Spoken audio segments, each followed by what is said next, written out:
Hello student. Today we are going to discuss a chapter in class 11 textbook, Digestion and Absorption. This is a chapter taken from the Human Physiology. Let's discuss. तो why we need a digestive system in our body? Without digestive system क्या होगा? Digestive system क्यों चाहिए? So इसको समझने के लिए पहले हम लोग को जानना है कि we take food, basic requirement of all living organism. We know that food is the basic requirements of all living organism. हर इंसान को, हर जानवर को खाना चाहिए ही. तो क्यों फूड क्यों चाहिए? Food contains nutrients. अब अगेन न्यूट्रिएंट्स एक न्यू टर्म, तो लेट मी एक्सप्लेन दिस कि न्यूट्रिएंट क्या होता है.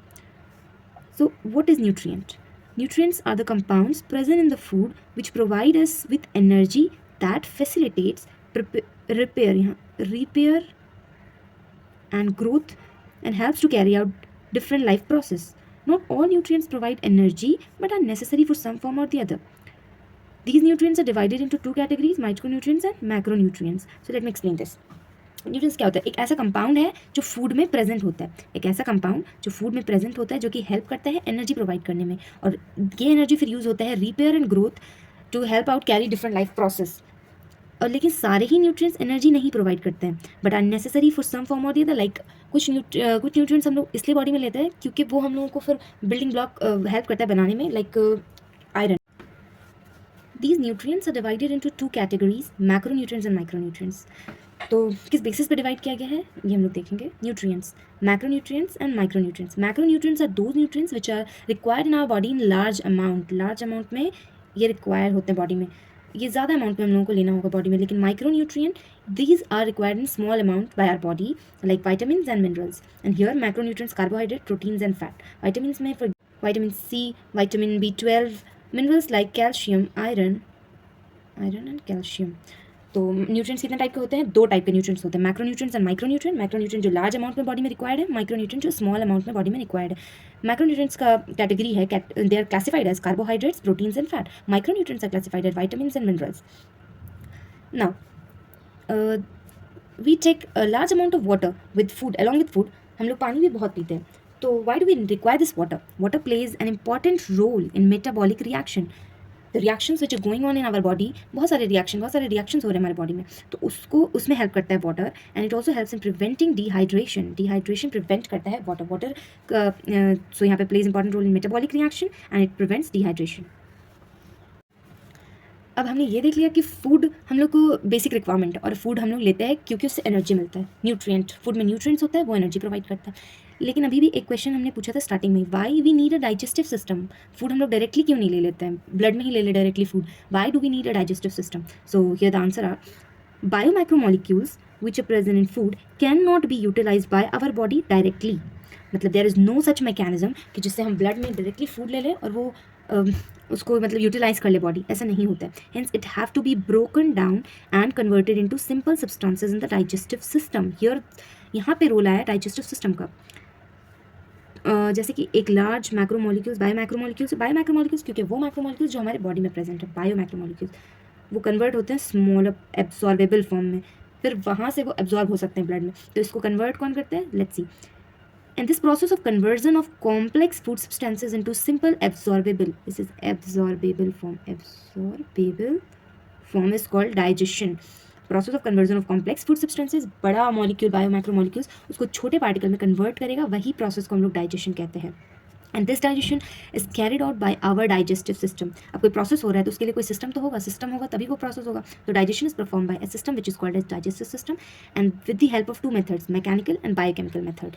मैकेनिकल एंड बायोकेमिकल मेथड मतलब यहाँ पे ये जो रिएक्शन हो रहा है इसमें एक मैकेनिकल मेथड्स इन्वॉल्व है और एक है बायोकेमिकल मेथड.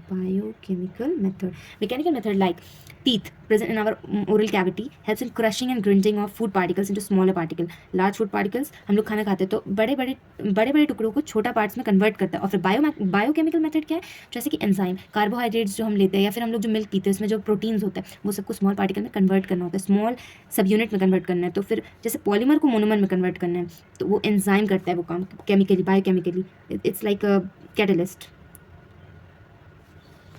तो हियर इसलिए हम लोगों को डाइजेस्टिव सिस्टम चाहिए क्योंकि वो बायोमैक्रोमोलिक्यूल्स को कन्वर्ट कर देगा सिंपल एब्जॉर्बेबल फॉर्म में. I hope you understand this. एक बार फिर से बताती हूँ. So food we take contains nutrients nutrients में दो टाइप के न्यूट्रिएंट्स है, macro nutrients and micro nutrients. अब न्यूट्रिएंट्स जो है वो हम लोग डायरेक्टली ब्लड में ले नहीं सकते, तो उसको सिंपल एब्जॉर्बेबल फॉर्म में कन्वर्ट करना होगा, सिंपल एब्जॉर्बेबल फॉर्म में कन्वर्ट करना होगा। वो काम कौन करेगा, वो प्रोसेस क्या है, उस प्रोसेस को कहते हैं डाइजेशन।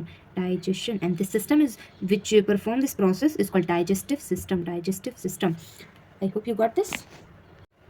अब now let's discuss about this digestive system. तो हम लोग इसको दो पार्ट्स में पढ़ेंगे। डाइजेस्टिव सिस्टम में आता है alimentary canal and the associated glands.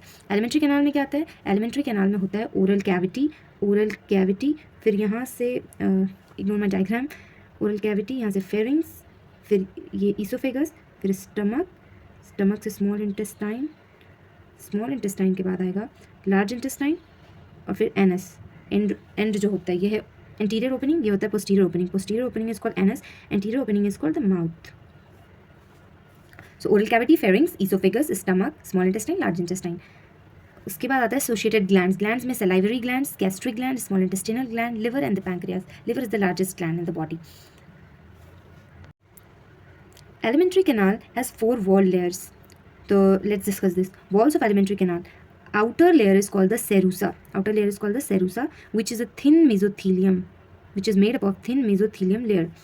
Inner to this is a muscularis layer. This one is a muscularis layer. Outer longitudinal muscles are present. Circular. This is outer longitudinal muscle, and this is inner circular muscles are present. This is circular muscle, and both are smooth muscles. Inner to this is the submucosal layer. This is submucosal layer.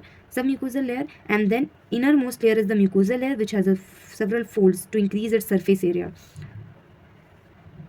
The serusa is the outermost layer which is formed thin mesothelium. It also contains connective tissue. Inner to the serusa, from outside to inside we are going, from outside to inside, from outside to inside, यहाँ से हम लोग जा रहे हैं.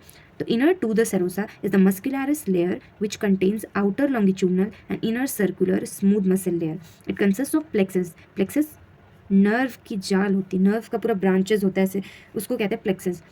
तो इसमें होता है ऑर्बाक प्लेक्सस और माइंट्रिक प्लेक्सस इज प्रेजेंट. इसको याद कर सकते हो, इसके बारे में बताऊंगी. Sometime this layer also contains oblique muscle. Oblique muscle like an stomach, oblique muscle layer is present, वो यही होता है. मस्कुलैरिस जो लेयर है उसी में ऑब्लिक मसल प्रेजेंट होता है. Inner to muscularis there is submucosal layer which contains loose connective tissue. It also contains nerve, bloods and lymph vessels. Nerve, bloods and lymph vessels. Sometimes it also contains glands like in duodenum. Duodenum में submucosa में glands नहीं होता है, लेकिन सिर्फ duodenum ऐसा है जिसमें glands होता है, तो इसको आपको याद रखना है. It also contains nerve plexus. जैसे मस्कुलैरिस में नर्व प्लेक्सस था, सब म्यूकोसा में भी नर्व प्लेक्सस होगा, उसको कहेंगे मीजनर्स प्लेक्सस और submucosal plexus. Inner to this layer is the mucosal layer which contains goblet cell that secrete mucus which help in lubrication. जो फूड पार्टिकल बोलस बना, फिर बोलस बन के स्टमक में आएगा, तो वो सबको मूव करने के लिए ल्यूब्रिकेशन प्रोवाइड करता है ये goblet cell. Sometimes modifications are also seen in this mucosal layer. जैसे कि स्टमक में गैस्ट्रिक रुगे बनाता है ये, और glands also present in this layer in the stomach. In small intestine we see that इसमें प्रेजेंट होता है विलाय. विलाय प्रेजेंट होता है, वो स्मॉल फिंगर लाइक प्रोजेक्शंस होते हैं विलाय. अब विलाय जो है उसके अंदर एक बार और फिर इसके अंदर खुद एक प्रोजेक्शंस होता है जिसको हम लोग माइक्रोविलाय कहते हैं. तो microvilli are the minute projections in the villi, और ये इसको ब्रेस्ट बॉर्डर अपीयरेंस देता है. और फिर ये विलाय के बीच में जो गैप है, ये जो क्रिप्स बन रहा है, इसको बोलते हैं जो क्रिप्स, और क्रिप्स ऑफ लिबरकुन इसका नाम है. तो crypts in between the villi it's called crypts of Lieberkuhn. एक बार यहाँ फिर से बताती हूँ. वॉल्स ऑफ एलिमेंट्री कैनाल में 4 लेयर्स होते हैं, serosa, muscularis, submucosa, mucosa, and this is the lumen. Lumen जो एलिमेंट्री कैनाल जिसके थ्रू फूड्स जाएगा, ऐसे ल्यूमेन होगा, इसके थ्रू फूड जाएगा. उसके चारों तरफ ये लेयर होते हैं, चारों लेयर, मतलब एक पाइप है, पाइप में ये पाइप है, और पाइप के चारों तरफ जो लेयर है वो किस चीज़ से बना है वो डिस्कस हो रहा है. तो सेरूसा थिन मेसोथेलियम लेयर जिसमें कनेक्टिव टिश्यू होता है. ये आउटर लॉन्गिट्यूडनल लेयर है जिसमें आउटर लॉन्गिट्यूडनल मसल प्रेजेंट होती है, और ये इनर सर्कुलर मसल प्रेजेंट है. मतलब ये मसल ऐसे ऐसे, इसको जब हमने ऐसे ट्रांसफर्स कट किया है तो मसल ऐसे आई, और लॉन्गिट्यूडनल मसल मतलब वो लॉन्ग मसल्स प्रेजेंट थी. सर्कुलर मसल मतलब मसल्स ऐसे ऐसे प्रेजेंट थी, तो फिर उसको हमने कट किया तो ऐसा दिख रहा है. और ये वाला जो मसल है वो लॉन्गिट्यूडनली प्रेजेंट होगा, तो जब हमने उस बंडल को कट किया तो वो ऐसा दिख रहा है. उसके बाद सब म्यूकोसल लेयर है. सब म्यूकोसल लेयर इसमें होता है प्लेक्सस, इसमें भी प्लेक्सस होता है. इसमें जो प्लेक्सस होता है उसको कहते हैं ऑर्बाक प्लेक्सस, ऑर्बाक प्लेक्सस. और इसमें जो प्लेक्सस होता है उसको कहते हैं मीजनर्स प्लेक्सस. तो इसको याद करोगे तो यहाँ याद हो जाएगा. मीजनर्स प्लेक्सस में एस आता है, एस फॉर सब म्यूकोसा. मीजनर्स प्लेक्सस में यहाँ दिखते हैं मीजनर्स प्लेक्सस. इसमें जो ये एस है इससे याद रखना है सब म्यूकोसा. तो दूसरा जो ऑटोमेटिकली दूसरा जो प्लेक्सस होगा उससे कन्फ्यूजन नहीं होगा. दूसरा जो प्लेक्सस है वो मस्कुलरिस में होगा।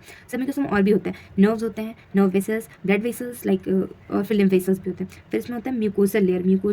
सब म्यूकोसा में एक और चीज़ याद रखने का है कि इसमें एक ग्लैंड होता है, और कहीं ग्लैंड नहीं होता, सिर्फ ड्यूडेनम है जिसमें ब्रूनर्स ग्लैंड प्रेजेंट है।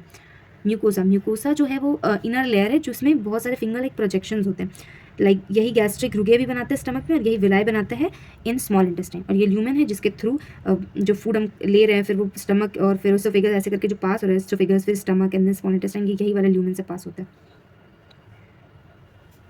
आई होप आपको लेक्चर समझ आया होगा।